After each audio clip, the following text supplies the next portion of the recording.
এটা একটা অত্যাশ্চর্য আবিষ্কার। হ্যাঁ, বলেন কি? হ্যাঁ স্যার। পুকুর ভর্তি যৌবন? হ্যাঁ স্যার।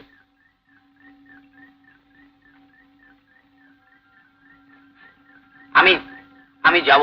Yes sir. আমি নিজে সেখানে যাব। Yes sir. আপনি এখানে কি করছেন? ঝিলমিলে পৌঁছাতে আসে আমার ভাইজি। রোজই দেখি আপনারে, ভালো কাম কাজ করেন টরেন, ভালো। ঘন্টা বেজে গেল।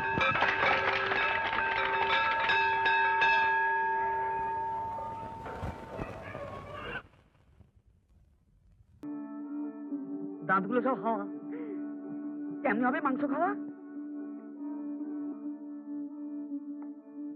বাঘাদা, বয়স হলে তোকে বড় সানি। সে তো জানি।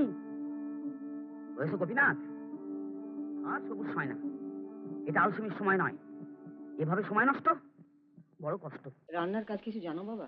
আগে হ্যাঁ, বাংলা, ইংরেজি, চাইনিজ, পাঞ্জাবি, সিন্ধি, গুজরাটি, মারাঠি। অত সব দরকার নেই বাবু, বাঙালি রান্না কি জানো তাই বলো। আগে হ্যাঁ, এই ঝাল ঝোল ডালনা কালিয়ে, মুগের ডাল নারকল দিয়ে, অরড় ডাল হিং দিয়ে, মটর ডাল চালতে দিয়ে। কাঁটা চচ্চড়ি জানেন? কাঁটা চচ্চড়ি তো খুব সোজা জিনিস। আচ্ছা, আপনাকে বরং আমি একদিন পাঁঠা চচ্চড়ি করে খাওয়াবো। মানে বাঁধাকপির মেইন ডাঁটা আর পাঁঠার বাঁদিকে পাঁজরের হাড়, সঙ্গে 6টা কাঁচা লঙ্কা, একটু আদা, একটু তেল। জি বাংলা সিনেমা হোক না একটু ম্যাজিক।